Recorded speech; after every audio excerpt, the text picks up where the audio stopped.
Good evening दोस्तों। आप सभी को श्री कृष्ण जन्माष्टमी की हार्दिक शुभकामनाएं। बहुत बहुत शुभकामनाएं।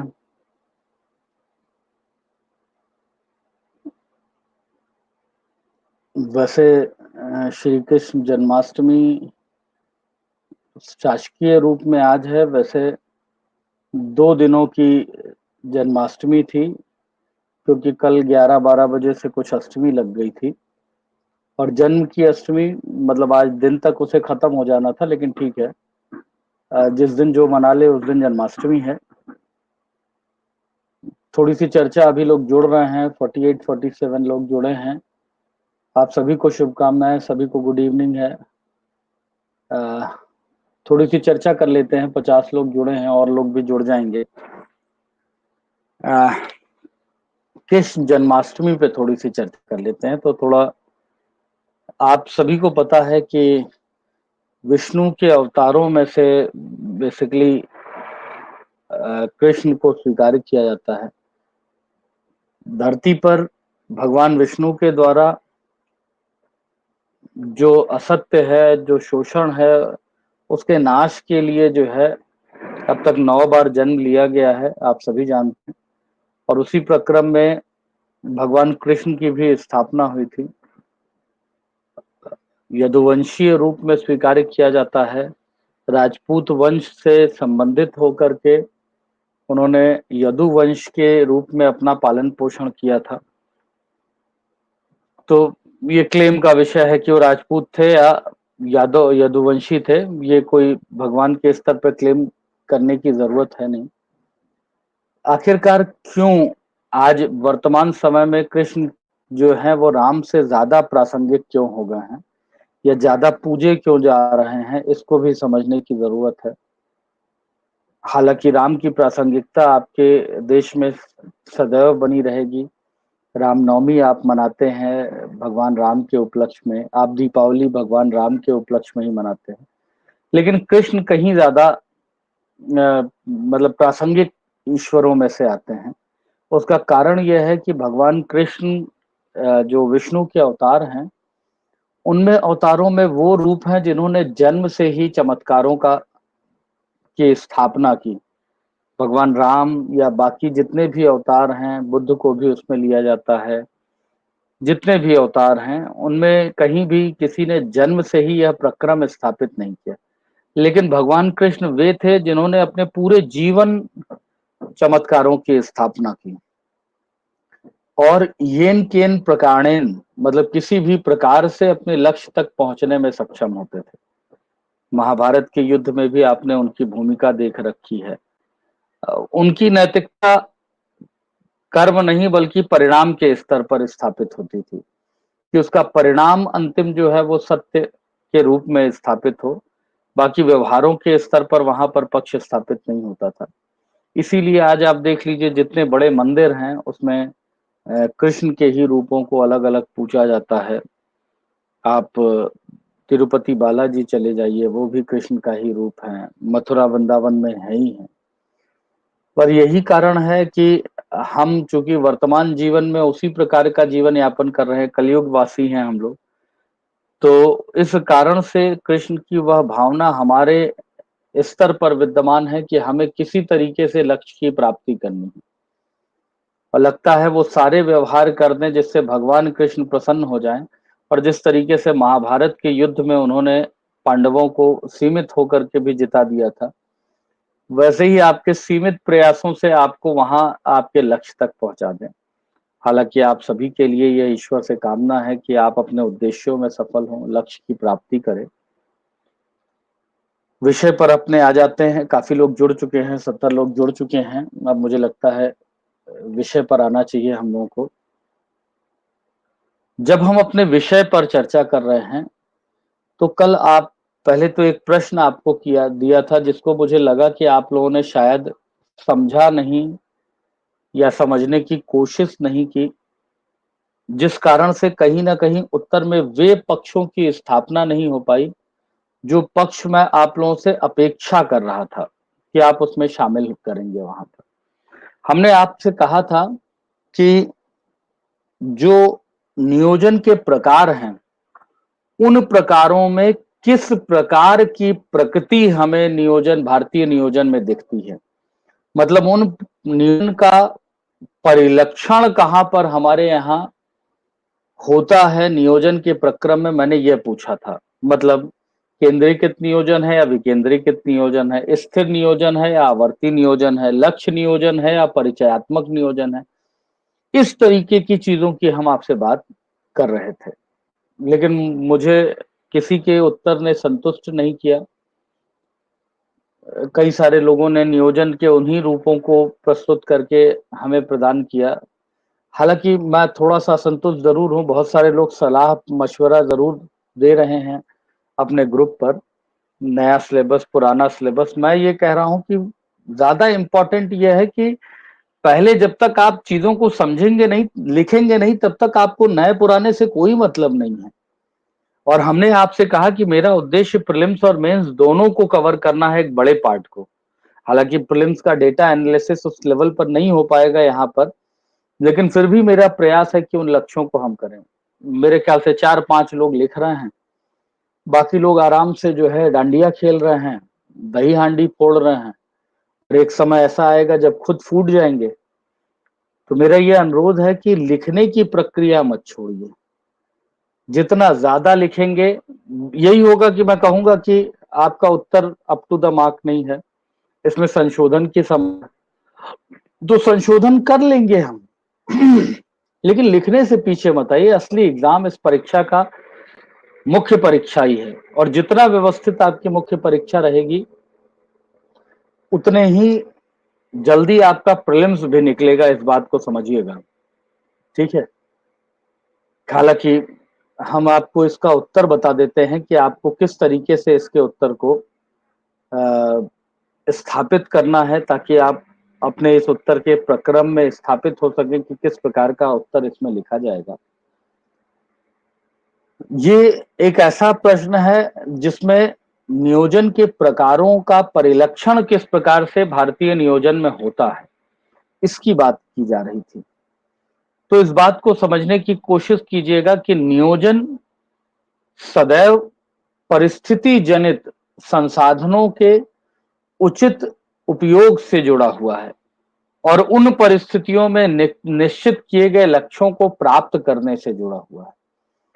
तो हम ये कहें कि कोई भी नियोजन अपने मूल रूप में उसी प्रकार से भारत में बना रहा तो वो पूरी तरह से गलत होगा। तो यहां आपको लिखना किस प्रकार से है, इसे समझिएगा।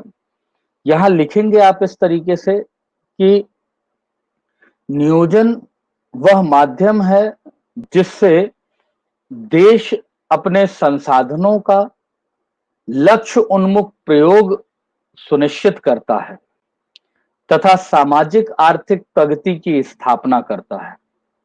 भारत के द्वारा स्वतंत्रता पश्चात 1950 से नियोजन के प्रक्रम को स्वीकार करके अपने आर्थिक विकास को लक्षित किया गया था, जहां वर्तमान समय में नियोजन की 12 पंचवर्षीय योजना पूर्ण करने के पश्चात नीति आयोग के नेतृत्व में नियोजन प्रक्रम का संचालन किया जा रहा है, जहां नियोजन के प्रकारों का प्रश्न है। तो हमारे देश में समय और परिस्थितियों के अनुरूप नियोजन के विविध प्रकारों का प्रयोग किया गया है, जो नियोजन प्रक्रम में परिलक्षित होते हैं।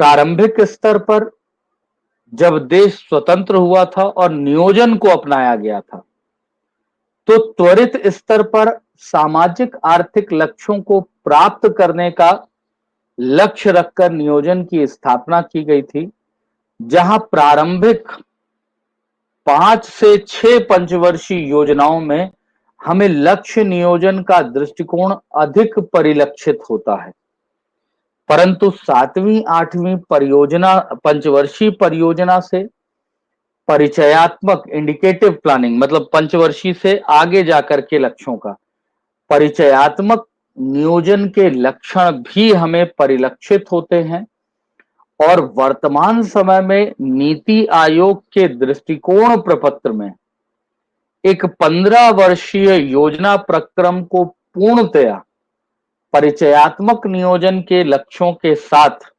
लक्ष्य नियोजन के लक्ष्यों के साथ परिलक्षित किया गया है। तो हमने यह बताया कि लक्ष्य नियोजन और परिचयात्मक दोनों ही हमारे यहां विद्यमान था।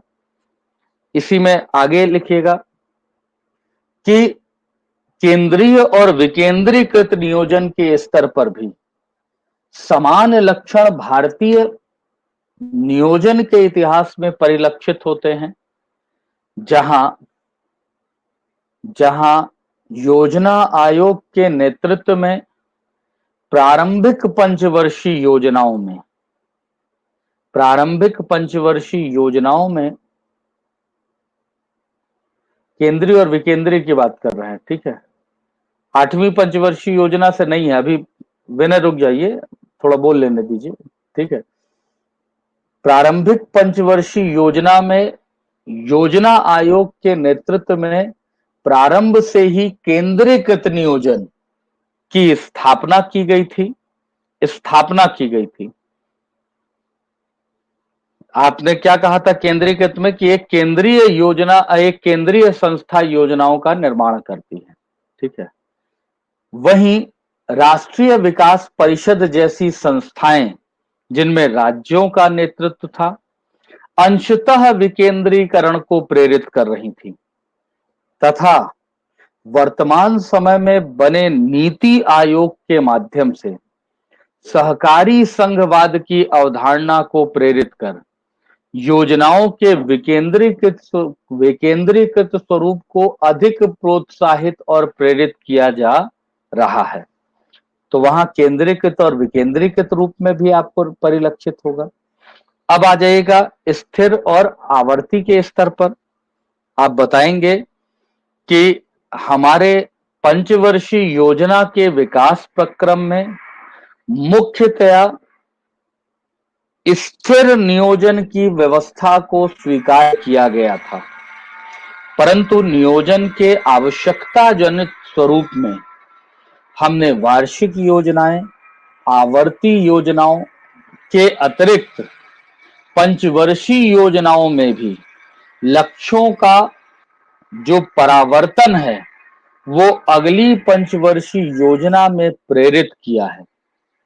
अतः मूल्यांकन किए जाने पर समय परिस्थितियों के अनुरूप भारतीय नियोजन के प्रक्रम में उन सभी प्रकारों को समावेशित किया गया है जो नियोजन के प्रकार के रूप में स्वीकार किए जाते हैं।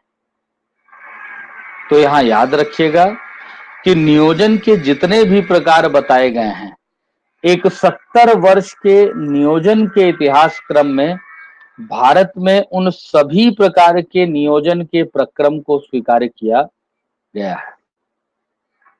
क्लियर है अब यहां पर आपको? कोई भी प्रश्न यहां से संबंधित हो पूछ लीजिए। परिवर्तन की संभावना कम होती है से तात्पर्य, परिवर्तन की मतलब आप लक्ष्य जो निर्धारित कर रहे हैं उसमें परिवर्तन नहीं कर पाते हैं, ठीक है। निर्देशात्मक प्रोत्साहन वर्धक स्वरूप सामाजिक नियोजन, इसका तात्पर्य क्या है यह बताइए विनय? ये भी निर्देशात्मक प्रोत्साहन, ये तो विशेषता हो गई जो आप विनय बता रहे हैं। हाँ, विशेषताएं हैं ये प्रकार में नहीं आएगा। प्रकार में जो आपने 3 प्रकार बताए थे उनमें से आपको यहां पर बताना था कि क्या भारतीय प्रकृति में, हाँ, तो प्रकृति उन प्रकारों से जुड़ी हुई थी जिस पर अभी हमने आपसे चर्चा की है, ठीक। और कोई डाउट हो पूछ लीजिए।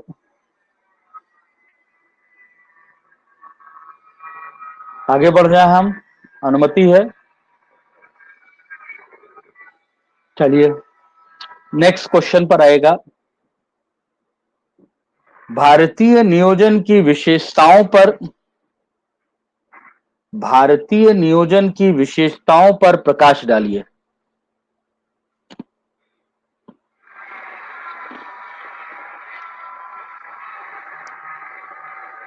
आवर्ती पंचवर्षीय में अंतर क्या है? आवर्ती का मतलब साइक्लिक, जो आपके यहां 78 से लेके 80 के बीच में थी, वो क्या थी? रोलिंग प्लान जिसे आप करते हैं। रोलिंग का मतलब आपने आज 5% लक्ष्य रखा, अचीव 3% का हुआ तो 2% जोड़ करके नए लक्ष्य की आपने स्थापना कर दी, तो वो हो गया आवर्ती। और पंचवर्षीय का मतलब आपने आवर्ती नियोजन कब आएगा? वार्षिक नियोजन के प्रक्रम में आवर्ती आएगा, रोलिंग जिसे आप कहते हैं।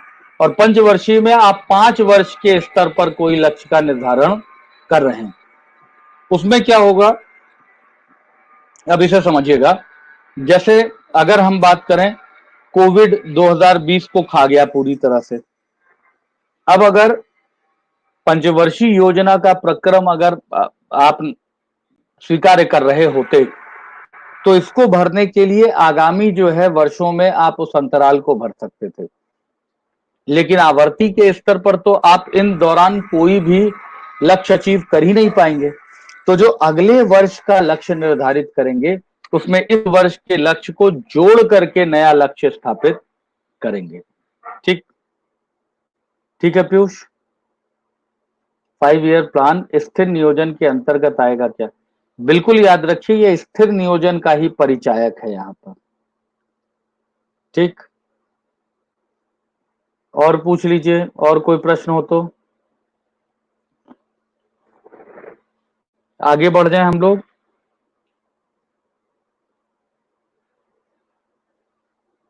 चलिए नेक्स्ट क्वेश्चन पर आ जाएगा। भारतीय नियोजन की विशेषताओं पर प्रकाश डालिए। विशेषताओं पर प्रकाश डालिए। भारतीय नियोजन की विशेषताओं पर प्रकाश डालिए।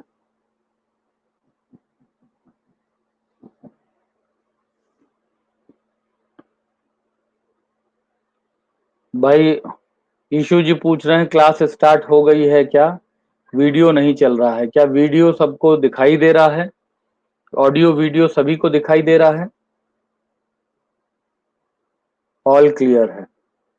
चलिए अपने ग्रुप में डाल देंगे तो उनको स्पष्ट हो जाएगा। ठीक है, अब यहां पर नियोजन की विशेषताओं पर जब हम बात कर रहे हैं, तो यहां नियोजन की जब विशेषता की बात करते हैं तो बड़े सारे पक्ष आते हैं। ये प्रश्न परीक्षा में 2-3 बार अलग अलग स्थानों पर पूछा जा चुका है। आपको यहां बताना पड़ेगा कि नियोजन की विशेषताएं क्या है, क्योंकि हर देश के नियोजन की विशेषता अलग अलग स्वीकार की जाती है। भारतीय नियोजन की विशेषता क्या है, वहां आपको कुछ महत्वपूर्ण पक्षों की स्थापना करनी पड़ेगी। जैसे नियोजन की जब हम बात करते हैं, तो नियोजन का प्रक्रम सबसे पहले स्थापित होता है। नियोजन का मतलब है योजना, योजनाबद्ध व्यवहार। और योजनाबद्ध व्यवहार में अर्थव्यवस्था का स्वरूप बहुत महत्वपूर्ण रोल प्ले करता है। अर्थात जब हम बात करते हैं योजना अर्थव्यवस्था के स्वरूप की, तो कुछ देशों की अर्थव्यवस्था पूंजीवादी है, कुछ देशों की अर्थव्यवस्था समाजवादी या साम्यवादी है, और भारत एक पंथ निरपेक्ष राष्ट्र था।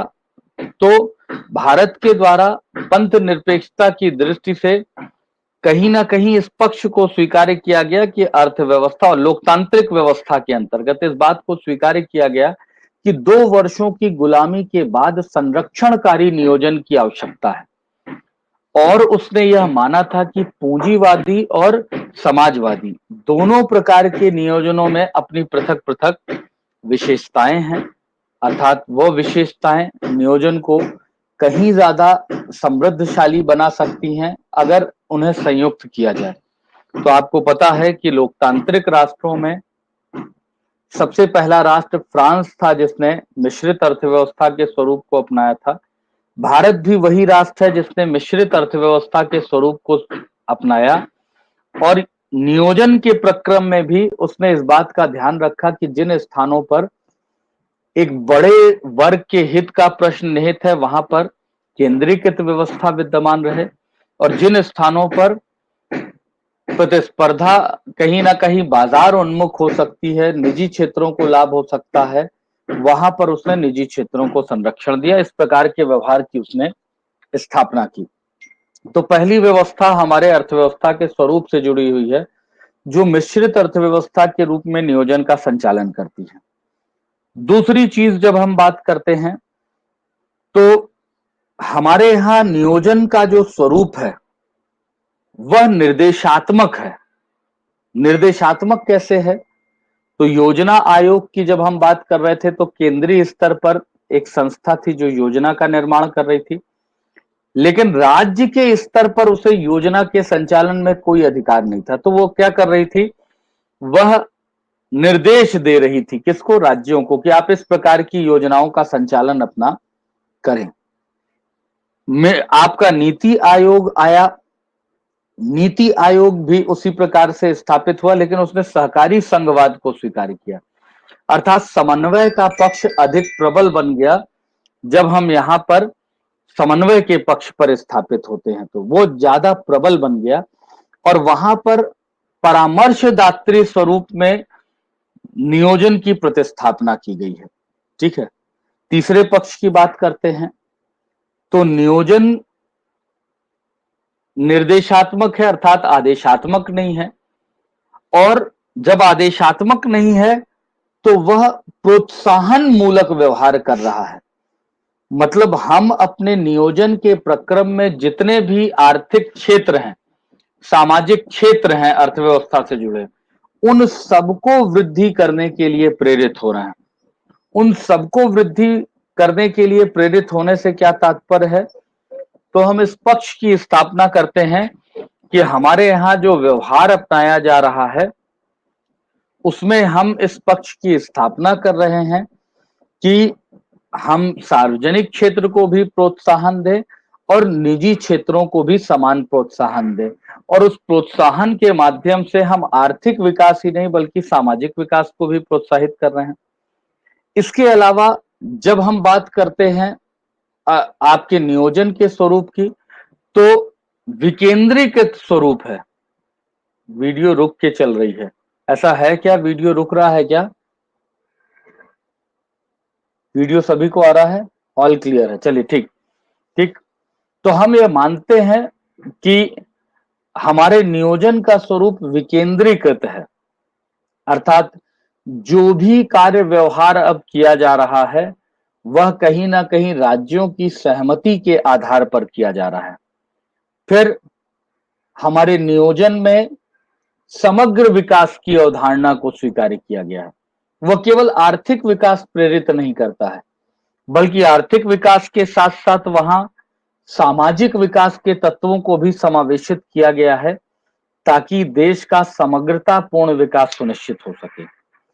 वहीं हमारे नियोजन की जब हम बात करते हैं तो वह तात्कालिक आवश्यकता की पूर्ति भी कर रहा है और भविष्य उन्मुख आवश्यकता या लक्ष्यों को भी प्रेरित करके व्यवहार को प्रेषित कर रहा है, जो इसकी विशेषता के रूप में स्वीकार की जा रही है। अर्थात इन आधारों पर हमारे नियोजन का जो स्वरूप है वह अत्यंत महत्वपूर्ण जो है स्वीकार किया जा रहा है, जिसने विगत 70 वर्ष में भारत को एक पिछड़े राष्ट्र से एक तीव्र विकासशील राष्ट्र के रूप में प्रतिस्थापित करने में महत्वपूर्ण भूमिका निभाई है। इन पक्षों को आपको यहां पर प्रतिस्थापित करना है। चलिए अब यहां पर लिख लीजिएगा आप लोग। चलिए लिखिएगा लिखिएगा। भारत में नियोजन की संकल्पना विगत 70 वर्षों से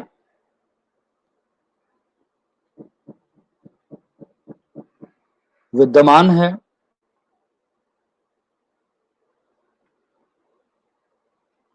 जहां योजना आयोग और वर्तमान में नीति आयोग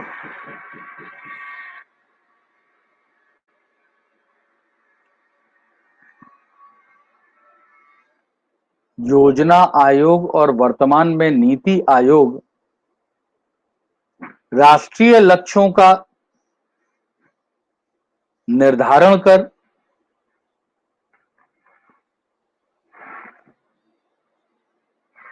उसे प्राप्त करने के लिए निरंतर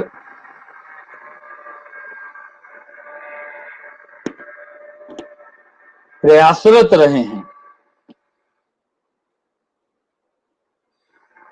जिसका परिणाम है कि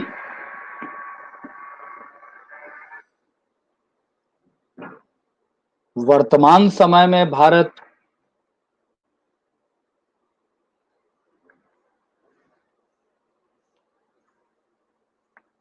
विश्व की 5वीं प्रमुख अर्थव्यवस्था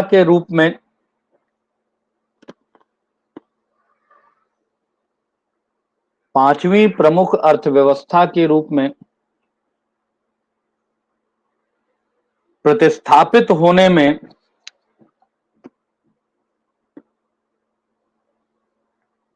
सक्षम हो सका है।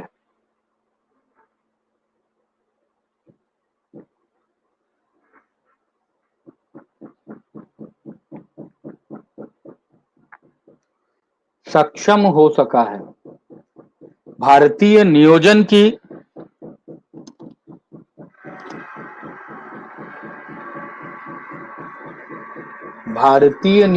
की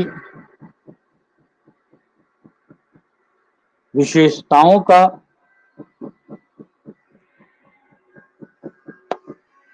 मूल्यांकन किए जाने पर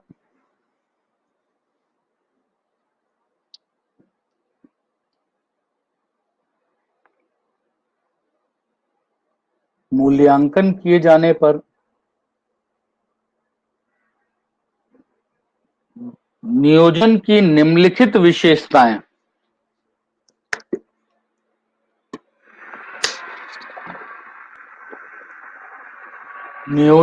निम्नलिखित विशेषताएं स्वीकार की जाती हैं।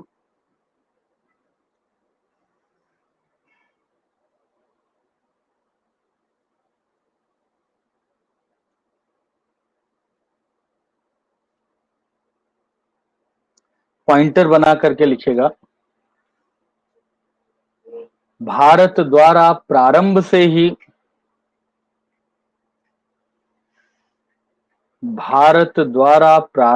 ही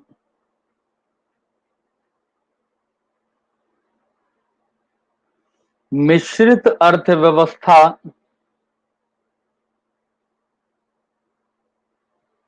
को स्वीकार किया था। अतः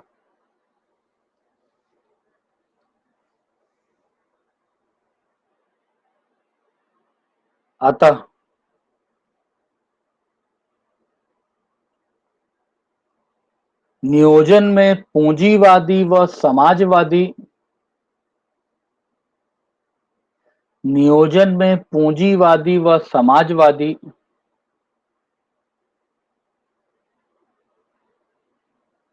सकारात्मक पक्षों को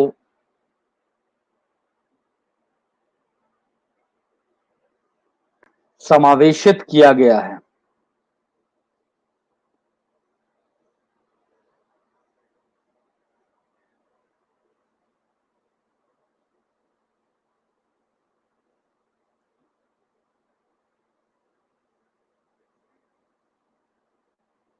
नेक्स्ट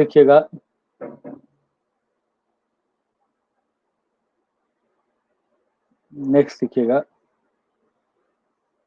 नियोजन के लिए निर्मित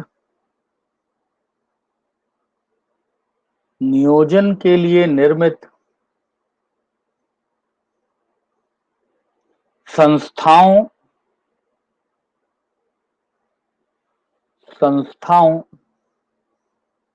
ब्रैकेट में लिख लीजिएगा योजना आयोग व नीति आयोग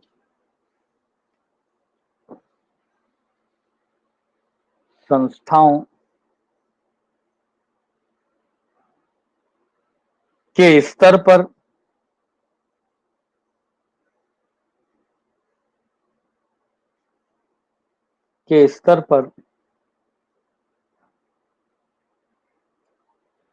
योजना निर्माण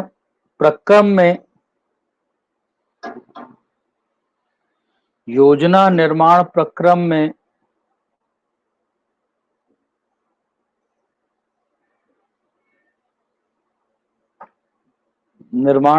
में परामर्शदात्री संस्था के रूप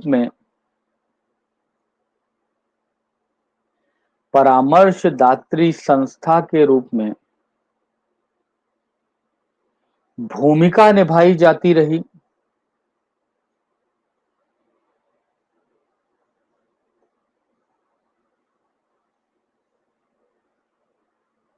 अतः नियोजन की प्रकृति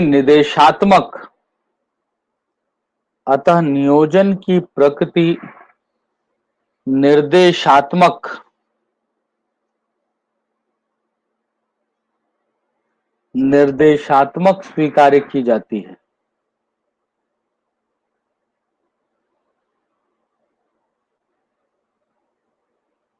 नेक्स्ट लिखिएगा,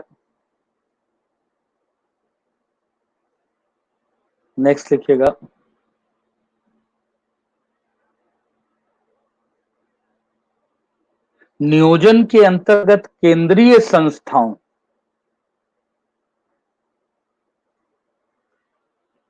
की महत्ता के बावजूद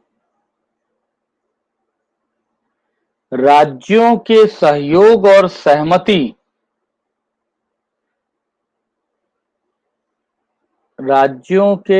नियोजन में सहयोग व सहमति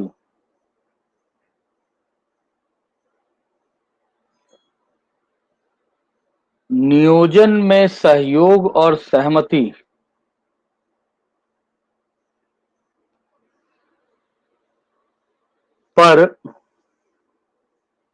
अनिवार्य रूप में बल दिया गया। भाई चाहे योजना आयोग हो चाहे नीति आयोग हो, ये दोनों ही केंद्रीय संस्थाएं हैं। संस्था के गठन में आएंगे तो वहां देखिए प्रमुख रूप में केंद्र का वर्चस्व है, लेकिन पुरानी व्यवस्था में भी योजना आयोग जो योजना बनाती थी उसमें एनडीसी मतलब राष्ट्रीय विकास परिषद अनुमति की अनिवार्यता होती थी, तभी वह लागू होती थी।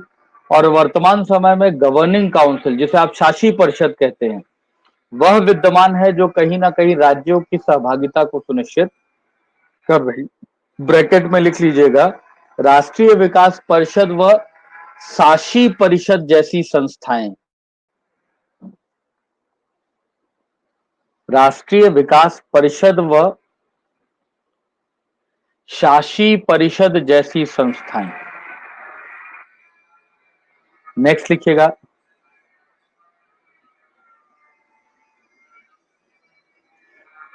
भारत के आर्थिक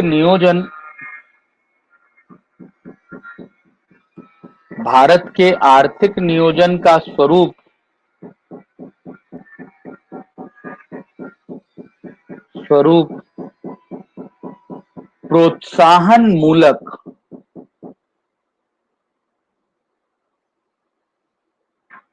प्रोत्साहन मूलक स्वीकार किया जाता है।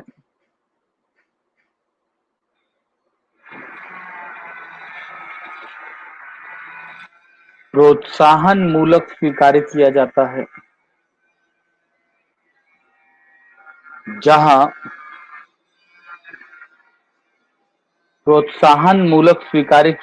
है जहां सार्वजनिक व निजी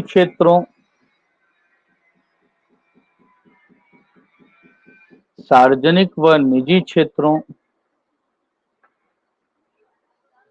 सभी को समान रूप में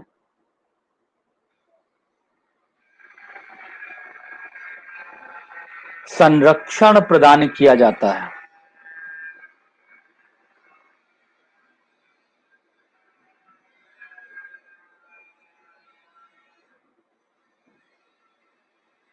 नेक्स्ट आ जाइएगा,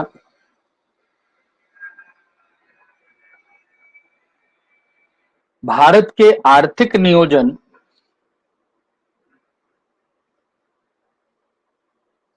का स्वरूप वित्तीय न होकर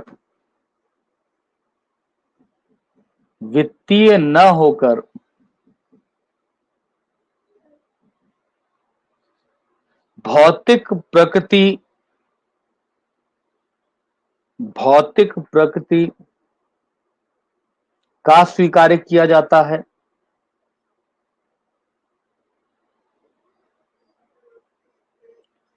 जहां वित्तीय संसाधनों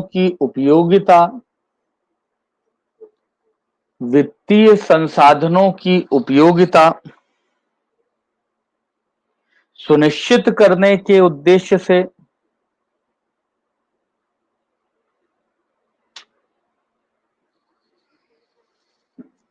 भौतिक लक्ष्यों पर बल दिया जाता है।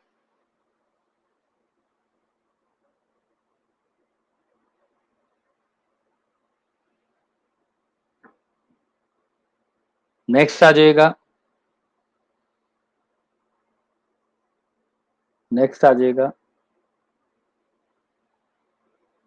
भारत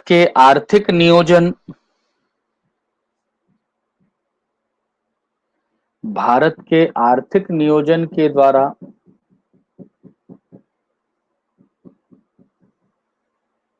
देश के समग्र विकास पर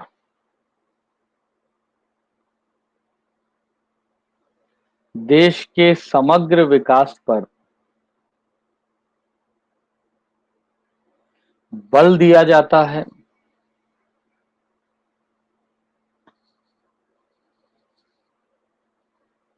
जिसके अंतर्गत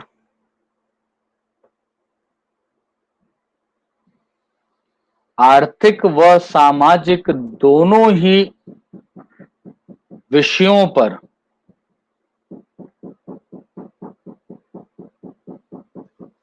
समान ध्यान केंद्रित किया जाता है।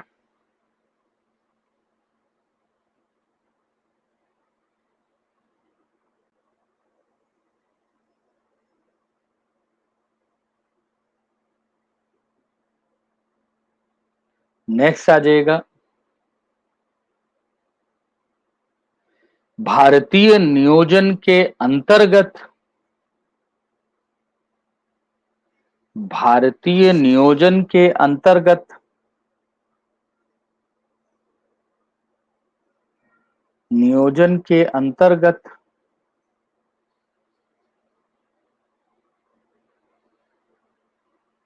आवश्यकता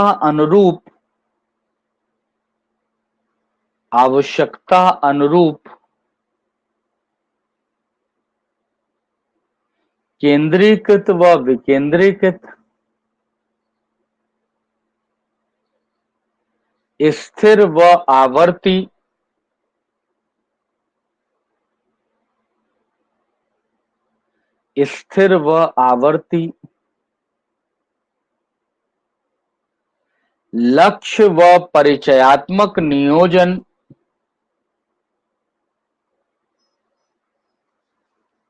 लक्ष्य व परिचयात्मक नियोजन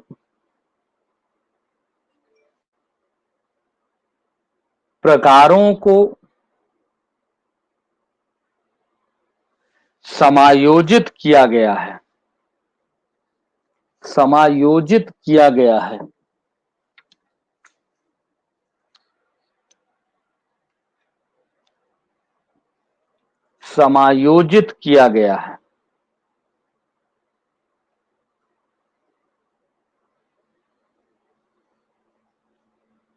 नेक्स्ट लिखिएगा, नियोजन प्रक्रम के अंतर्गत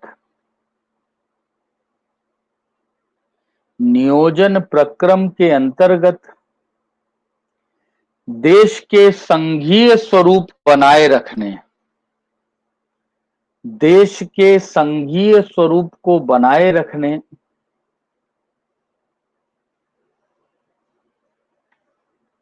का भी विशेष ध्यान रखा गया है।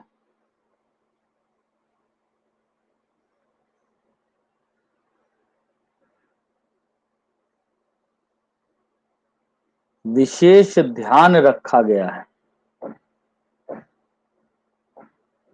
विशेष ध्यान रखा गया है, जिस उद्देश्य से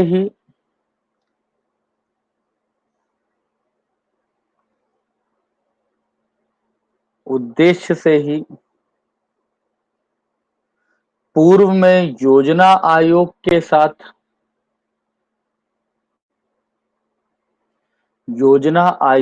साथ राष्ट्रीय विकास परिषद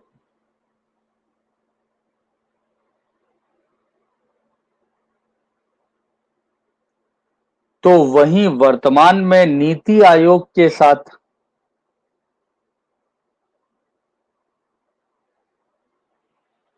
शासी परिषद, गवर्निंग काउंसिल,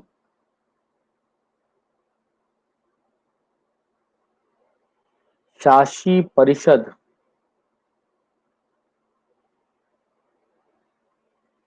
जैसे प्रावधानों की स्थापना की गई है।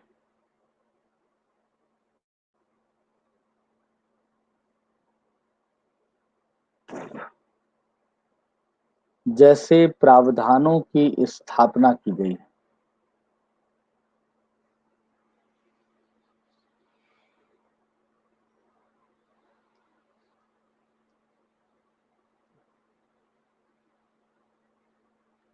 तो ये था आपके भारतीय नियोजन की विशेषताएं। यहां कोई डाउट हो तो आप पूछ सकते हैं, बिल्कुल पूछ लीजिए। कोई भी डाउट हो पूछ लीजिए यहां पर। 1 मिनट का समय ले दे रहे हैं। पीपीपी मॉडल नहीं, पीपीपी मॉडल नियोजन की विशेषता नहीं है, क्योंकि हर जगह नियोजन नहीं, वह भारतीय विकास की विशेषता है।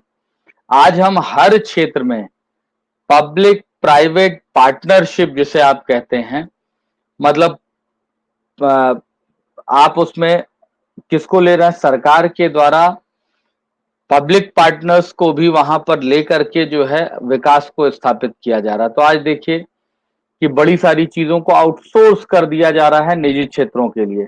पहले पीडब्ल्यूडी और सीपीडब्ल्यूडी जैसी संस्थाएं होती थी जो कि आपके यहाँ रोड बनाती थी। आज देखिए बड़ी सारी प्राइवेट कंपनीज हैं जो बड़ी, जितनी अच्छी रोड बन रही हैं सब जो है मैक्सिमम उनको प्रदान किया जा रहा है।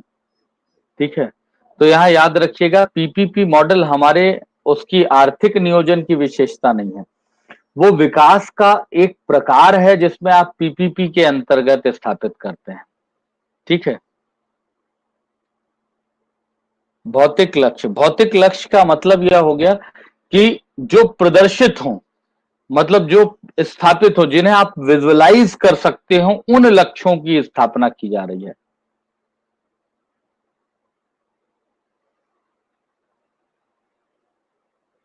वित्तीय ना होकर भौतिक प्रकृति, वही बताया, हम केवल अर्थव्यवस्था के विकास पर ही बल नहीं दे रहे हैं, हम भौतिक लक्ष्यों का भी निर्धारित करें। जो कुछ भी हमें अर्थव्यवस्था के माध्यम से विकास का अवसर मिल रहा है, वो चाहे गरीबी हो, चाहे बेरोजगारी हो, जिनका वित्त से सीधा संबंध नहीं है, उन सबको हम लक्षित करके, भुखमरी हो, उन सबको लक्षित करके जो है हम अपने आर्थिक नियोजन को प्रोत्साहित कर रहे हैं।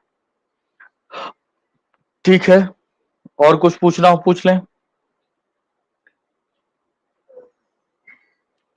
और बता दीजिए।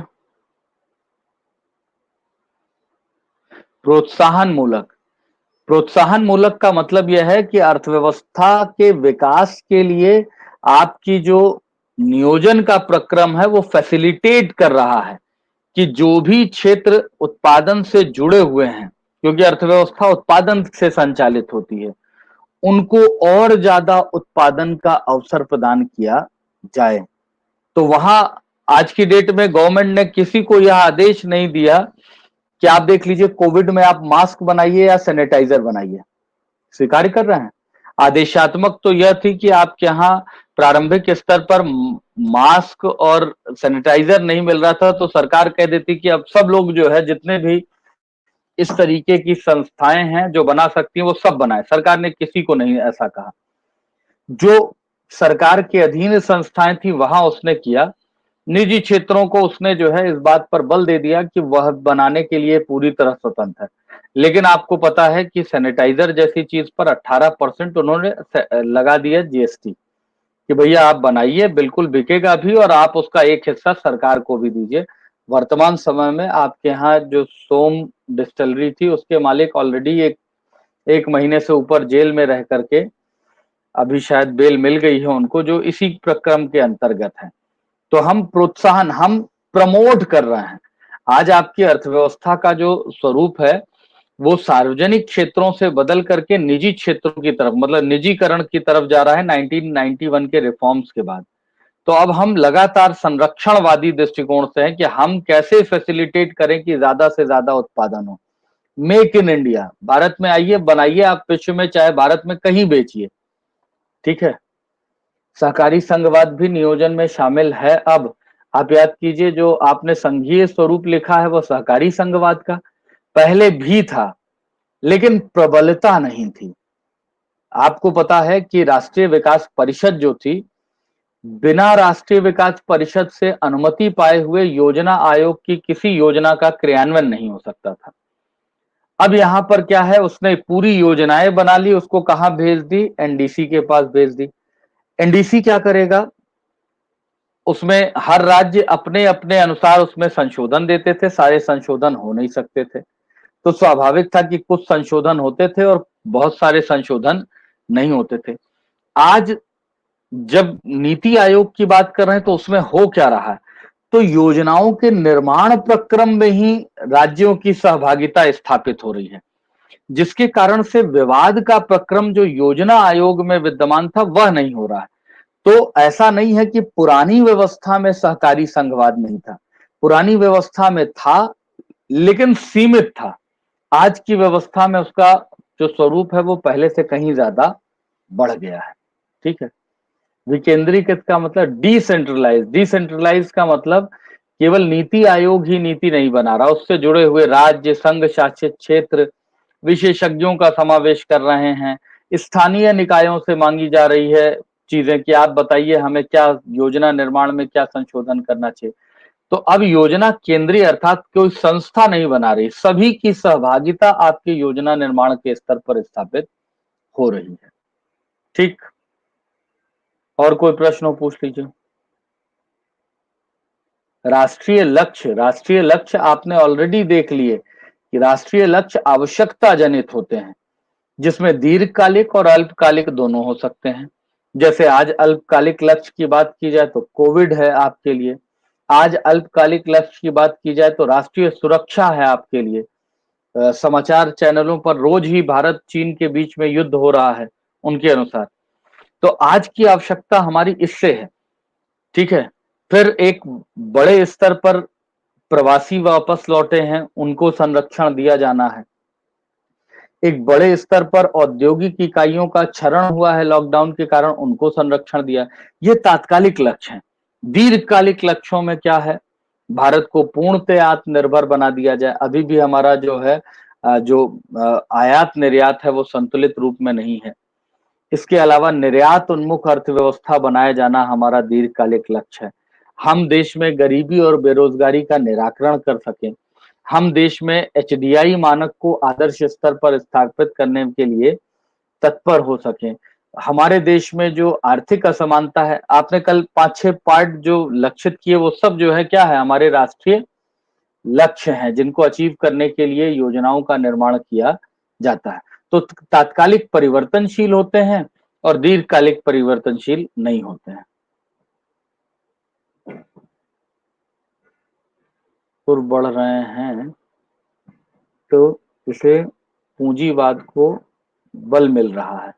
तो हम कह सकते हैं कि भारत पूंजीवादी इकोनॉमी की ओर जा रहा है।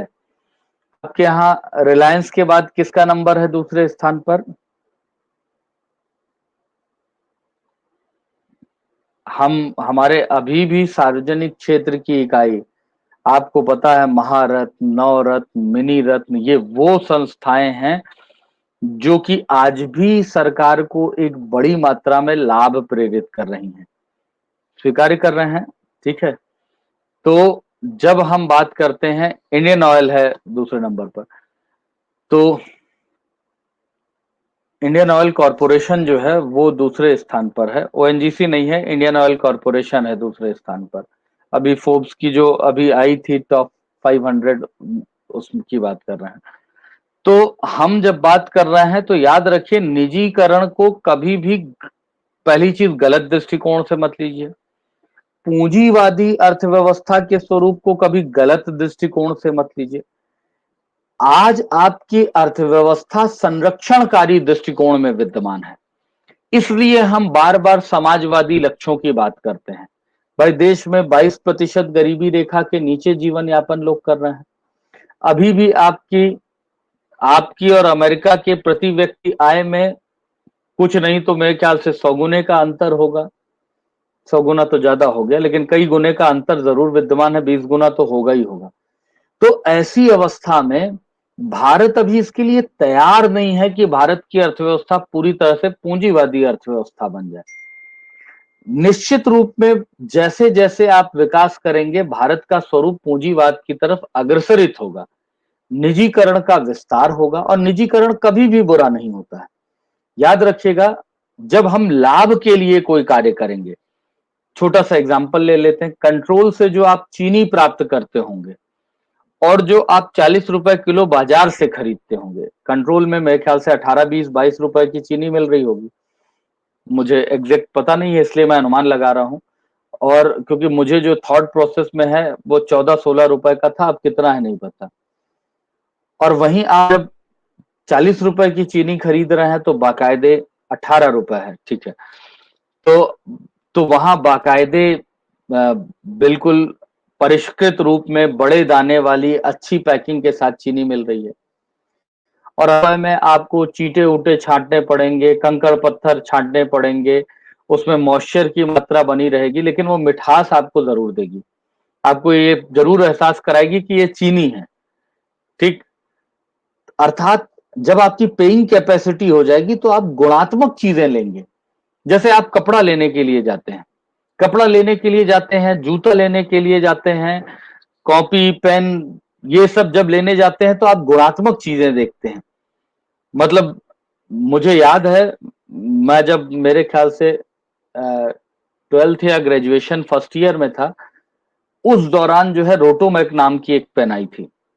उस समय उसका मूल्य 3.5 रुपए था, ठीक है, और उसने मार्केट में क्रांति ला दी थी चलने के स्तर पर। और उसके बाद मिस्टर बुशी और कितने बड़े बड़े ब्रांड आपके यहाँ मार्केट में आए। आपके यहाँ आज के भी दिन में 1 रुपए की भी पेन मिल रही है, और आपके यहाँ 1 लाख रुपए की भी पेन मिल रही है। ये आपके ऊपर है कि आपकी पेइंग कैपेसिटी कितनी है। तो जिसकी जो कैपेसिटी हो, अब केवल 1 लाख की बिकेगी तब आप उस अर्थव्यवस्था को नकारात्मक मानेंगे, पूंजीवाद के उस स्वरूप को नकारात्मक मानेंगे। लेकिन बाजार में हर क्लास के लिए जब हर तरीके की चीजें मिल रही होती है, तब वह बुरा नहीं होता है। निजीकरण से आर्थिक सम होती, आर्थिक विकास में तो कम ध्यान होता है। नहीं, ऐसा बिल्कुल भी नहीं है। याद रखिए, आपके यहाँ सत्यमा जब निजीकरण होता है तो कोई निजी कंपनी जितना ज्यादा लाभ कमाएगी उतना वो कर भी तो देगी। आपके यहाँ जितना प्रति व्यक्ति आय बढ़ेगी उतना ज्यादा करदाता समूह भी तो बढ़ेगा, इस बात को समझिए। सरकार को धन चाहिए व्यवस्था स्थापित करने के लिए। हमारे आपके समक्ष चुनौती इसलिए है कि सरकार आज उत्पादन भी कर रही है, वितरण भी कर रही है और नियंत्रण भी कर रही है। तो प्रशासक के ऊपर कार्य का बोझ इसीलिए है, सरकार के ऊपर कार्य का बोझ इसलिए है, ठीक है। हमारे यहाँ हम हर चीज सरकार से एक्सपेक्ट करते हैं। जब इसका स्वरूप बदलेगा, जब इसका स्वरूप विकसित होगा, तो यह पक्ष अपने आप सीमित होते चले जाएंगे। ठीक, चलिए विषय पर वापस लौटे हम लोग। अनुमति है आप लोगों की तो हम आगे बढ़ जाएं। ठीक,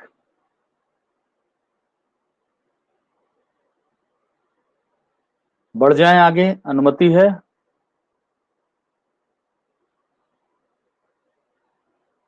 लिख दीजिए एक आध लोग। चलिए धन्यवाद। ठीक, ठीक ठीक, आ गए आ गए, बैग आप लोग आ गए भरमार के साथ। चलिए विषय पर आइएगा। नेक्स्ट क्वेश्चन लिखिएगा। ये यूपीएससी का क्वेश्चन है, आपके यहां अब तक नहीं पूछा गया है, लेकिन ये थॉट प्रोसेस के लिए बहुत जरूरी है। लिखिएगा, भारतीय नियोजन के इतिहास में, भारतीय नियोजन के इतिहास में अपनाई जाने वाली नियोजन रणनीति या दृष्टिकोण, नियोजन रणनीति या दृष्टिकोण पर प्रकाश डालिए। प्रकाश डालिए।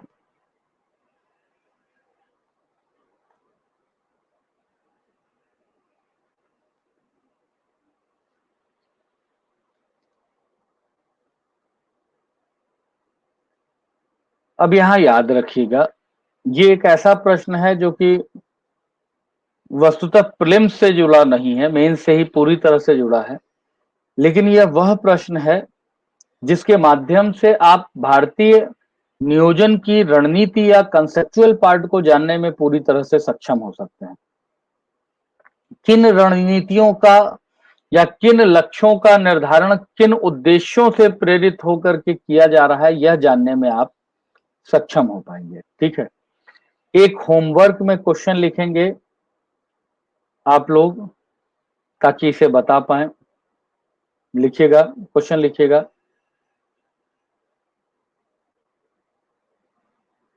भारतीय नियोजन के अंतर्गत, भारतीय नियोजन के अंतर्गत, नियोजन इतिहास के अंतर्गत देश के आर्थिक विकास को स्पष्ट कीजिए। देश के आर्थिक विकास को स्पष्ट कीजिए।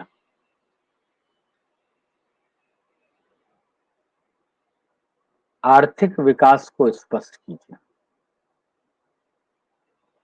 अब यहां याद रखिएगा, ये आंकड़ों के खेल से प्रतिस्थापित होगा, हिंट कर रहा हूं आप लोगों को। आप विकास को बताने के लिए डेफिनेटली नियोजन काल में क्या विकास हुआ है आंकड़ों के माध्यम से ही परिलक्षित करेंगे, तब इस पक्ष की प्रतिस्थापना संभव होगी। ठीक, इसको आप लोग लिख करके मुझे भेजेंगे, फिर हम कल इस पर चर्चा भी करेंगे। चलिए अब यहां पर हम आते हैं। हम सभी जानते हैं कि भारत की स्वतंत्रता जो थी वह 200 वर्षों की गुलामी के बाद स्थापित हुई थी। याद रखिएगा, 200 वर्षों की गुलामी से तात्पर्य है उपनिवेश के रूप में भारत का संचालन, जहां भारत की आर्थिक समृद्धि को बेसिकली क्या किया गया, लूटा गया, और आर्थिक समृद्धि का इस्तेमाल किस लिए किया गया, इंग्लैंड के विकास के लिए किया गया। जो भी इंफ्रास्ट्रक्चर डेवलप किए गए उन सबके मूल में क्या अंग्रेजों को अधिकाधिक लाभ हो सकता है, यह लक्ष्य निर्धारित किए गए थे। जो देश का स्वतंत्रता संग्राम था उसने देश के आर्थिक विकास के लिए बड़ी सारी ऐसी लक्ष्य निर्धारित किए थे कि देश का जब स्वतंत्र होगा तो देश के नियोजन प्रक्रम में यह व्यवहारों का अनुसरण किया जाएगा। और हम जानते हैं कि हमारे देश की स्वतंत्रता में महात्मा गांधी का योगदान बहुत महत्वपूर्ण था, और महात्मा गांधी के जो विचार थे वो भारतीय परिस्थितियों के पूर्णतया अनुकूल थे, क्योंकि महात्मा गांधी वह व्यक्ति थे जिन्होंने धर्म का बहुत अच्छे से अध्ययन किया था, जिन्होंने भारतीय समाज का बहुत अच्छे से अध्ययन किया था, भारतीय जनमानस की मानसिकता का बहुत अच्छे से अनुसरण किया था। भारतीय जीवन में अर्थशास्त्र से या अर्थव्यवस्था से अपेक्षा और आकांक्षा का बहुत अच्छे से अनुभव किया था। और उन्होंने विश्व का भी बहुत अच्छे से अध्ययन किया था, जहां उन्होंने इस बात को स्वीकार्य कर लिया था कि आर्थिक विकास की दौड़ में केवल विश्व युद्ध होंगे और आत्मनिर्भर राष्ट्र के स्तर पर कहीं ना कहीं देश केवल निरंतर प्रगति करेगा। तो हमें आर्थिक विकास की दौड़ में नहीं आना है, बल्कि हमें आत्मनिर्भरता के लक्ष्य की स्थापना करना है। छोटा सा एग्जाम्पल ले लेते हैं। प्राचीन काल में भारत की संपन्नता अलग लेवल पर थी। भारत विश्व के लिए क्या कर रहा था? उत्पादन कर रहा था। वैश्विक स्तर पर चीजों को क्या कर रहा था? प्रोत्साहित और प्रेरित कर रहा था। ठीक है, 1 मिनट रुकिएगा जरा, 1 मिनट। हेलो जी, बता भाई, जल्दी बताइए, क्लास ले रहा था मैं।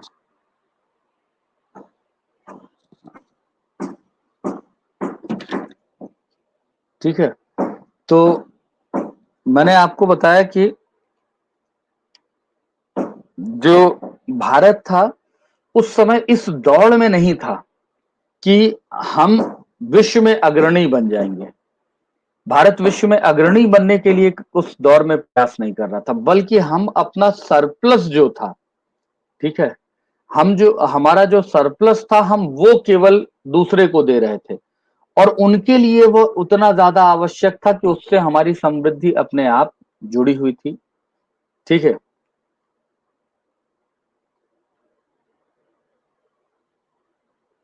भूटान आत्मनिर्भर का एग्जाम्पल हो सकता है क्या? अरे बिल्कुल नहीं हो सकता है अनिल जी। भूटान आत्मनिर्भरता का जो है आधार, उसकी पूरी इकोनॉमी को संरक्षण भारत से मिल रहा है।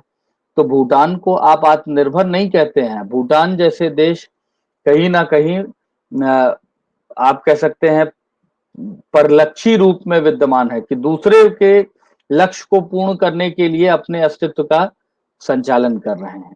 ठीक है, आत्मनिर्भरता का मतलब जो हमारे पास उत्पादन हो रहा है उस उत्पादन को इस स्तर पर लेकर के चले जाना जिससे हम दूसरे पक्षों की स्थापना कर लें, कर्ज में नहीं आए दूसरी चीजों की प्राप्ति, उसी पर अभी चर्चा कर रहे हैं। तो गांधी जी के द्वारा जो आदर्श अपनाए गए थे वो भारत के विकास के लिए अत्यंत महत्वपूर्ण थे। क्योंकि उस समय आपको पता है प्राचीन काल से किस देश को खाद्यान्न नहीं चाहिए, ये बताइए, किसको खाद्यान्न नहीं चाहिए? और यही कारण था कि खाद्यान्न निर्भर मतलब कृषि आधारित अर्थव्यवस्था के रूप में प्राचीन काल में कृषि का विकास हुआ। लेकिन जब कृषि को पैरासाइट बनाया गया, यह माना गया कि 200 वर्षों के शोषण का परिणाम कृषि के पिछड़ेपन से था, तो आज तक कृषि का विकास नहीं हो सका, कृषक का विकास नहीं हो सका। तो उस दौर में ऐसा क्या हो रहा था? तो एक बड़ा अंतर क्या आया, आप इस बात को समझिएगा। बड़ी सारी चुनौतियां अर्थव्यवस्था को सही तरीके से पढ़ेंगे समझेंगे तो आपको खुद समझ में आएगा। उस दौर में भारतीय उत्पाद के लिए बाजार उपलब्ध था और वह बाजार संपन्न बाजार था, जहां पर भारतीय जो किसान था उसकी वस्तुओं को दूसरे देशों में बेचा करके उससे पैसा अर्जित किया जाता था। ठीक है, और उन्हें उसकी उतनी ही आवश्यकता थी। आज क्या हुआ स्वतंत्रता के बाद? हमारा जो खाद्यान्न था वो हमारे ही लोगों को खिलाने के लिए उपयोग दिया गया। अब याद रखिए कि आज हम किसके लिए पैदा कर रहे थे? हम भारत के लोगों के लिए पैदा कर रहे थे जो 200 वर्षों की गुलामी के पश्चात अत्यंत निर्भर हो चुके थे, तो उनकी पेइंग कैपेसिटी भी नहीं थी। तो जो अनाज विदेश में भेज करके ज्यादा धन अर्जित कर रहा था वो अनाज आज देश के ही लोगों को खिला करके धन अर्जन के स्तर पर स्थापित ही नहीं हो रहा था। फिर अंग्रेजों ने कृषि व्यवस्था को इतना चौपट कर दिया था कि किसान उस स्तर पर उत्पादन करने में भी सक्षम नहीं था और यही कारण था कि हमारे यहाँ किसान उस तरीके से प्रगतिशील नहीं हो पाया। आज देख लीजिए, आप ही के यहाँ का शरबती जो गेहूं है वह विदेशों में जाकर के ऊंचे दामों पर बेचा जा रहा है। लेकिन समस्या क्या है? आज किसान, आज जो जिसकी भूमि है वो उत्पादन करना नहीं चाहता है, और जो किसान किराए पर लेकर के भूमि का उत्पादन कर रहा है वह गुणवत्ता युक्त उत्पादन नहीं करना चाहता, वो क्वालिटी नहीं, वो क्वांटिटी चाहता है। तो आज देख लीजिए कि आपके यहाँ ही, चाहे वह सीहोर हो, चाहे होशंगाबाद हो, वहां पर बहुत कम लोग जो है प्योर शरबती का उत्पादन कर रहे हैं। तो बड़ी सारी चुनौतियां हैं। खैर, हम अर्थव्यवस्था पर सीधे आते हैं, जिस पर हम चर्चा कर रहे थे। तो हमारे जब अर्थव्यवस्था की रणनीति या दृष्टिकोण की बात करते हैं तो हम उसे 3 रूपों में जानते हैं। एक तो गांधी का आदर्शवादी दृष्टिकोण था, जिसमें कृषि, शिक्षा, आत्मनिर्भरता ऐसे पक्षों पर बल दिया गया, लघु कुटीर उद्योग, इन पक्षों पर बल दिया गया। लेकिन वहीं वहीं जब हम बात करते हैं, हेलो जी, आज आपको आना है G*503 में, G*503, G for gun, G G star है, जी स्टार,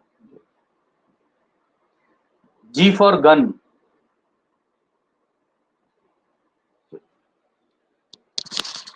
ठीक है, तो वहां जब हम बात करते हैं भारत के संदर्भ में, तो एक बड़ा पक्ष गांधी की विचारधारा से प्रेरित था। वहीं दूसरा पक्ष आता है, पंडित नेहरू का नेतृत्व था आपके स्वतंत्रता के बाद। पंडित नेहरू वो थे जो ऑक्सफोर्ड विश्वविद्यालय से पढ़े हुए थे। उनका विजन अंतरराष्ट्रीय पक्षों में ज्यादा प्रबल था। वो विश्व के साथ जुड़ करके देश का विकास करना चाहते थे। वो गांधी की उस विचारधारा की तुलना में औद्योगिक उत्पादन पर बल दिया करते थे। तो वहां पंडित जवाहरलाल नेहरू की जब स्थापना हुई, और आपको पता है सबसे लंबे समय तक देश के प्रधानमंत्री रहे, तो उन्होंने अर्थव्यवस्था में अपने दृष्टिकोणों की स्थापना की। बड़े और बृहद उद्योगों को उन्होंने प्रोत्साहित प्रेरित किया। लेकिन ऐसा नहीं है कि उन्होंने उन्हीं को प्रेरित किया, उन्होंने उन पक्षों को त्यागा नहीं। क्योंकि आपको पता है कि पंडित जवाहरलाल नेहरू के समय में भी लगातार कृषि, गरीबी, बेरोजगारी, शिक्षा के विकास, इन सब पर बल दिया गया। लेकिन दूसरी पंचवर्षीय योजना में नेहरू महालनोबिस मॉडल को अपना करके भारी उद्योगों पर बल दिया गया। तो दो पक्ष आ गए आपके यहाँ, जिसमें आपके यहाँ एक तो भारी उद्योग मतलब केंद्रीकरण की प्रबलता वहां विद्यमान थी, दूसरी तरफ आत्मनिर्भरता के लिए गांधी मॉडल को स्वीकार किया गया। अब उसमें तीसरा पक्ष जो जुड़ता है, वह हमारे यहाँ जुड़ता है आपके यहाँ 1991 के इकोनॉमिक रिफॉर्म्स के बाद। हमने यह देखा कि हमने बंद अर्थव्यवस्था के रूप में अपनी प्रगति को सीमित कर दिया। कहीं ना कहीं देश में जो विकास संपन्न हो सकता था वह उस दिशा में संपन्न नहीं हो पाया, क्योंकि भारत ने अपने आप को विश्व से जोड़ने की बजाय उसे पृथक रखा था। उसका खामियाजा क्या हुआ? तो जो कंप्यूटर दूसरे देशों में 70 के दशक में आया, वह हमारे देश में जो है 80 के अंत तक आता है। जो प्रौद्योगिक विकास दूसरे देश में 70 के दशक में पहुंच गया, वो हमारे देश में 90 के दशक के बाद स्थापित हो रहा था। जो टेक्नोलॉजी के साथ साथ पूंजी का निवेश दूसरे देशों में 60 और 70 के दशक में बहुत प्रबलता से हुआ, वो हमारे देश में जाकर के 2000 के बाद स्थापित हुआ। तो उस आर्थिक सुधार के कारण से के पूर्व जो है हमारी प्रगति बंद अर्थव्यवस्था के रूप में उस मात्रा में नहीं हो रही थी जिस मात्रा में होनी चाहिए थी। और इसीलिए राव मनमोहन मॉडल जब हमारे यहाँ अपनाया गया, तो हमने एलपीजी रिफॉर्म्स को अपनाया। हमने भारतीय अर्थव्यवस्था को विश्व की अर्थव्यवस्था के साथ क्या कर दिया, जोड़ दिया, और उस प्रकार से देश के विकास को स्थापित किया। लेकिन ऐसा नहीं है कि हमने केवल और केवल उस पक्ष की स्थापना की। हमने राव मनमोहन मॉडल में भी क्या किया, हमने गांधीवादी विचारधारा और नेहरू महालनोबिस विचारधारा को भी उसमें समावेशित किया था। लेकिन आज जब हम बात कर रहे हैं, तो नेहरू महालनोबिस मॉडल में जहां पर बड़े केंद्रों की स्थापना में सार्वजनिक क्षेत्र की पहल विद्यमान थी, आज उसके विपरीत हो चुका है। आज उन बड़े उत्पादन के क्षेत्र में निजी क्षेत्रों की सहभागिता को अधिक प्रोत्साहन और संरक्षण प्रदान किया जा रहा है। जो सार्वजनिक क्षेत्र के ऐसे प्रतिष्ठित संस्थान थे आप जानते हो उनका विनिवेशीकरण किया जा रहा है, डिसइन्वेस्टमेंट उसका किया जा रहा है, और सरकार कहीं ना कहीं अब निजी क्षेत्र को ज्यादा प्रोत्साहित करके अपने आप को रेगुलेशन के स्तर पर लाने के लिए प्रेरित स्वीकार की जाती है। तो नियोजन प्रक्रम में इन्हीं 3 रणनीतियों को हमारे द्वारा स्वीकार किया गया है। ठीक, लिख लीजिए अब यहां पर, चलिए चलिए लिख लीजिएगा, लिखिएगा। भारत द्वारा नियोजन प्रक्रम में, नियोजन प्रक्रम में 70 वर्षों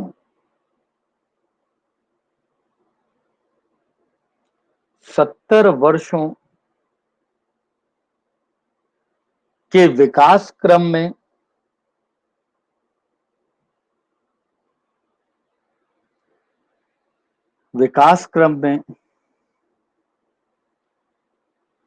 देश के विकास को लक्षित कर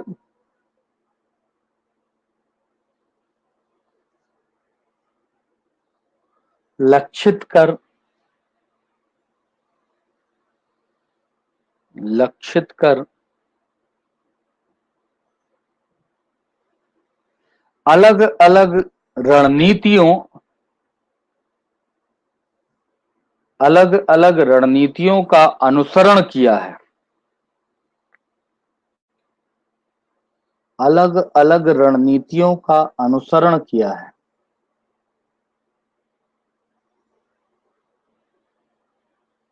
जहां 12 पंचवर्षीय योजना के अंतर्गत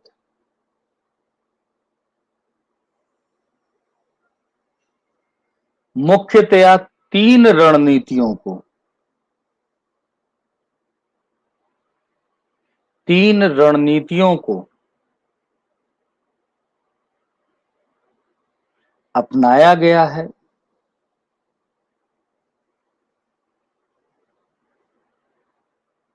जिसमें गांधीवादी रणनीति,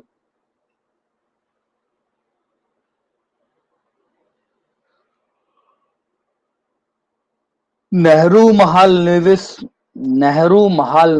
रणनीति,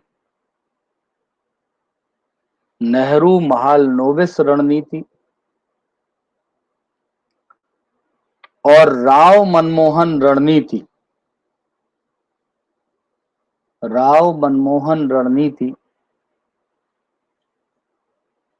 का अनुसरण किया गया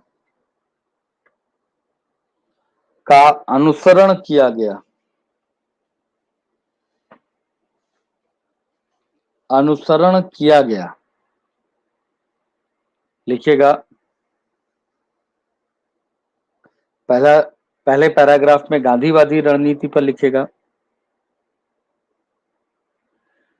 देश का स्वतंत्रता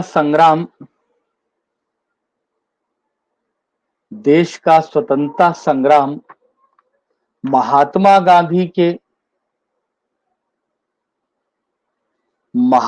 गांधी के आदर्शों और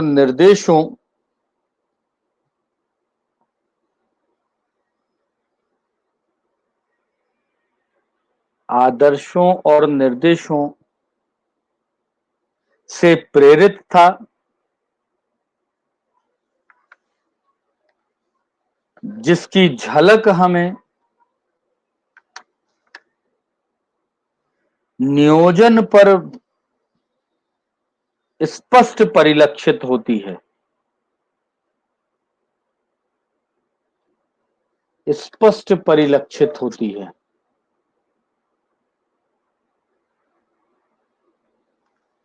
जहां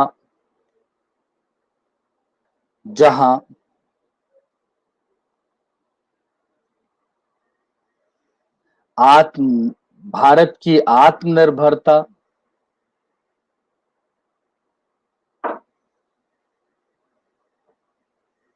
श्रम आधारित उद्योगों का विकास,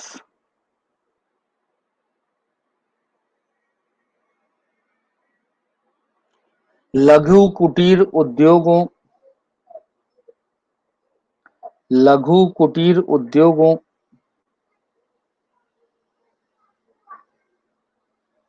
का विकास,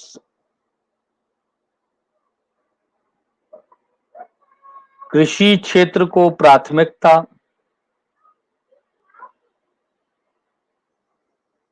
व भू सुधार,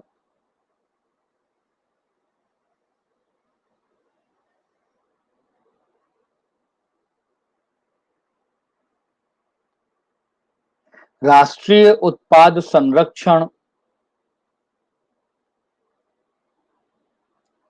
राष्ट्रीय उत्पाद संरक्षण,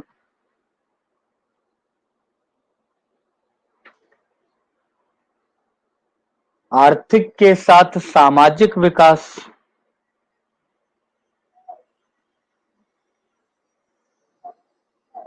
आर्थिक के साथ सामाजिक विकास को लक्षित कर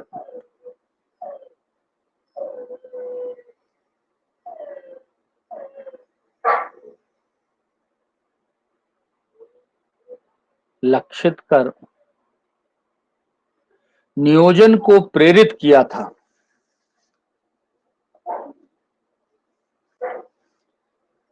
मुख्यतया पहली पंचवर्षीय योजना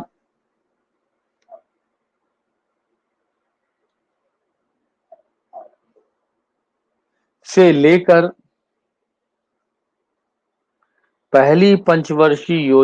लेकर अब तक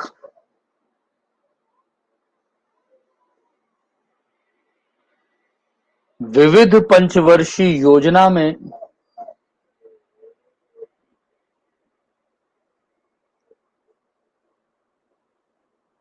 विविध पंचवर्षीय योजना में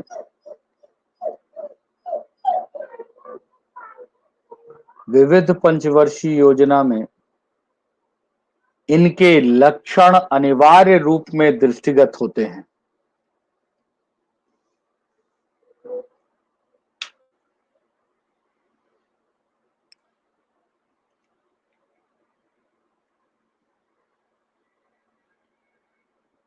नेक्स्ट लिखिएगा, अगले पैराग्राफ में आएगा Rao Manmohan model, sorry Nehru Mahalanobis model पे, नेहरू महालनोबिस मॉडल पर।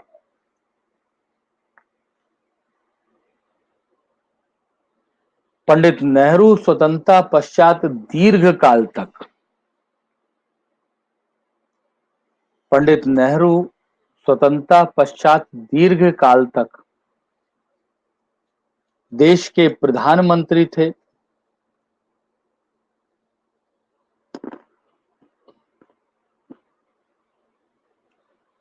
जिनके आर्थिक विकास का लक्ष्य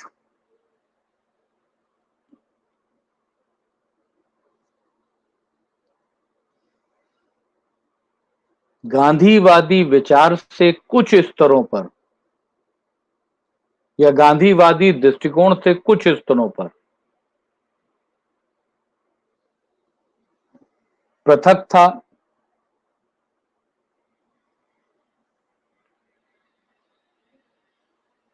जहां उनके द्वारा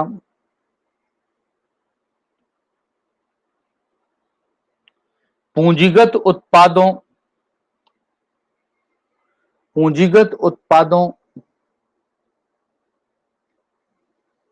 के उत्पादन पर बल दिया गया,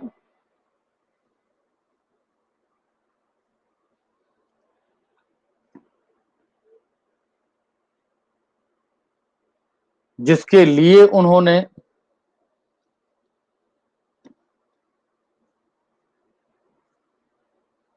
भारी उद्योगों के विकास पर बल दिया था।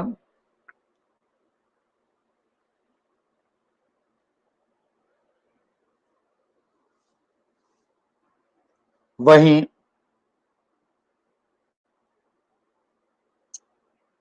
नियोजन प्रक्रम में द्वितीयक क्षेत्र को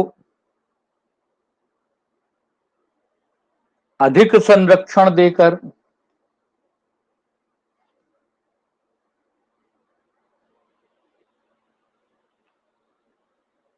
देश के अधोसंरचनात्मक विकास, वैज्ञानिक प्रगति,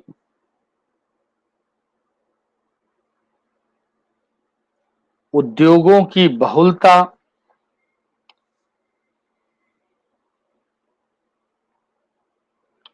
पर अधिक बल दिया था।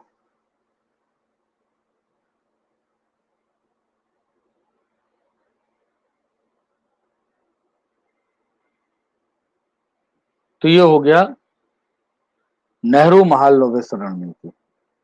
ठीक, नेक्स्ट आ जाइएगा, नेक्स्ट आ जाइएगा राव मनमोहन रणनीति। राव मनमोहन रणनीति,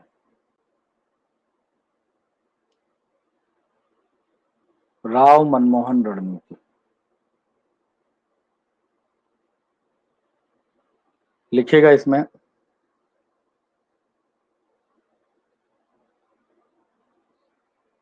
देश की 7वीं पंचवर्षीय योजना तक, देश की 7वीं पंचवर्षीय योजना तक देश के आर्थिक विकास में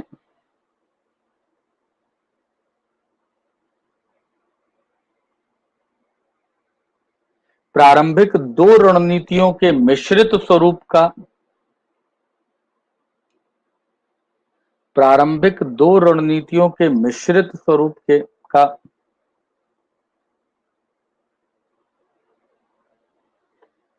लक्षण परिलक्षित होता है, लक्षण परिलक्षित होता है। परंतु, अच्छा स्लो, परंतु 90 के दशक में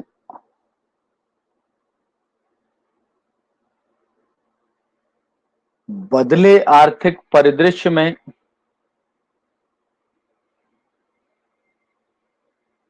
बदले आर्थिक परिदृश्य में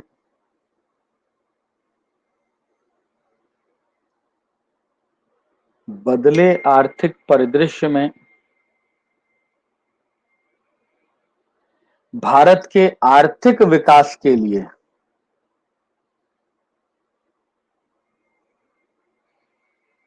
नव उदारवादी दृष्टिकोण को, नव उदारवादी दृष्टिकोण को स्वीकार किया गया था।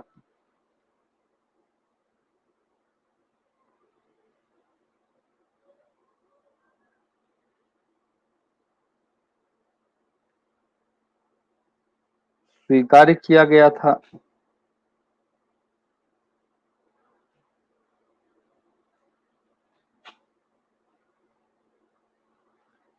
स्वीकार किया गया था, जिसके अंतर्गत देश के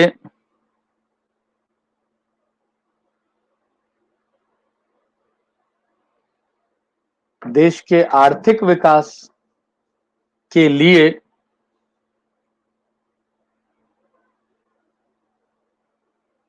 देश के आर्थिक विकास के लिए उदारीकरण, निजीकरण और वैश्वीकरण, उदारीकरण, निजीकरण और वैश्वीकरण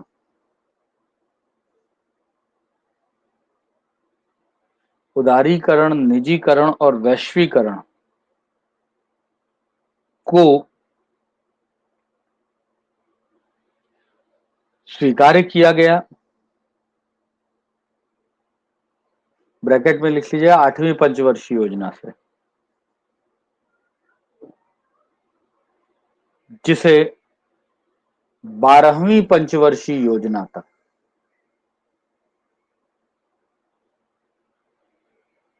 12वीं पंचवर्षीय योजना तक स्पष्टतः देखा गया है, स्पष्टतः देखा गया है। अगले पैराग्राफ में लिखिएगा,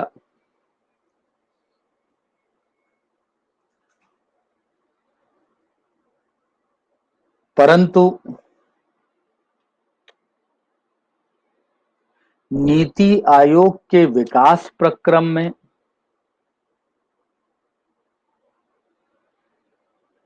नीति आयोग के विकास प्रक्रम में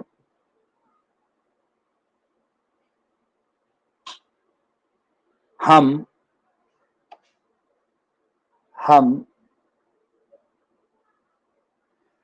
आज तीनों ही रणनीतियों का स्पष्ट परिलक्षण देख पा रहे हैं, जहां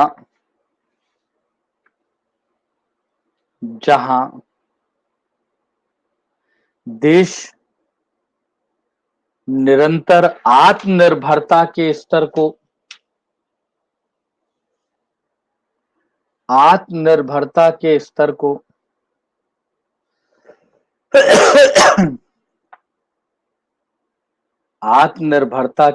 को प्राप्त करने का प्रयास कर रहा है,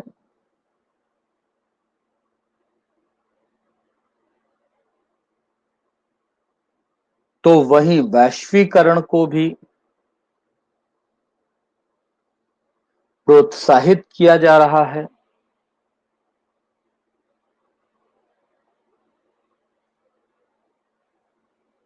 आज अर्थव्यवस्था के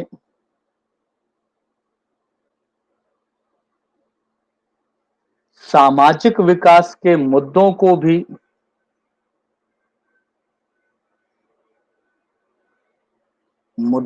भी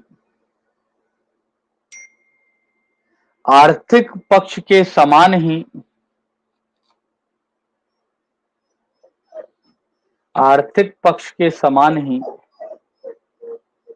महत्व देकर उसे प्रोत्साहित व प्रेरित किया जा रहा है।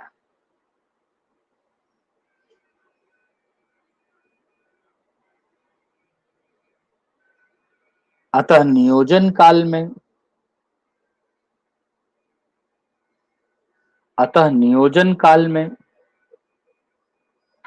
निरंतर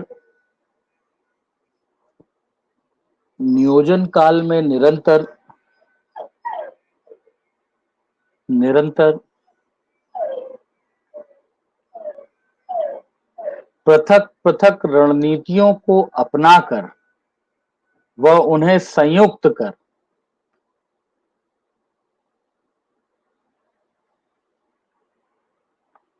देश का आर्थिक विकास किया जा रहा है।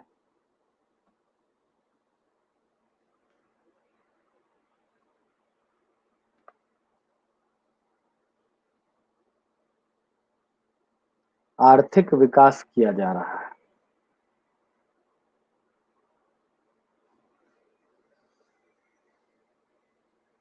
अब आज आपको यहाँ विराम दे रहा हूं, क्योंकि एक छोटी सी पूजा है जन्माष्टमी के अवसर पर, उसके लिए मुझे बार बार बुलाया जा रहा है। तो आज यहाँ पर आपको विराम दूंगा। कल की शुरुआत जो मैं करूंगा वो मध्य प्रदेश के इतिहास से करूंगा और दो नायकों को 1857 में पढ़ाऊंगा। एक तो मनकहरी के रणमत सिंह हैं और दूसरा अजयगढ़ के फरजंद अली हैं। इन दो लोगों को पहले पढ़ाऊंगा और फिर आपके इकोनॉमिक्स वाले पोर्शन में आऊंगा, जिसमें आर्थिक विकास के जो क्षेत्र हैं, आर्थिक विकास का अनुभव है, उसको कराते हुए फिर हम आगे बढ़ेंगे। ठीक है, तो अगर आज आप लोगों की अनुमति हो तो मैं अपने पारिवारिक उत्तरदायित्वों का निर्वहन कर लूं। एमपी का एक वीडियो मिस है, बिल्कुल कौन सा मिस है सचिन ये बता देंगे तो मैं उसको कोशिश करूंगा कि डाल दूं उसमें, या जिनके पास हो वह डाल देंगे। ठीक है, तो आज के लिए इतना ही दोस्तों। आज क्वेश्चन भी नहीं लूंगा क्योंकि पंडित जी चूंकि बैठे हुए हैं, और आज आप लोगों के लिए भी ईश्वर से कामना कर लूंगा। तो आज यहाँ पर विराम दे रहे हैं। जो क्वेश्चन लिखा दिया है उसको जरूर कीजिए। ठीक है, और इस प्रक्रिया को कल करेंगे। पहली शुरुआत हम जो करेंगे वो एमपी की हिस्ट्री से करेंगे। ठीक दोस्तों, चलिए धन्यवाद। शुभ रात्रि। जन्माष्टमी की एक बार पुनः शुभकामनाएं आप सभी लोगों को। धन्यवाद।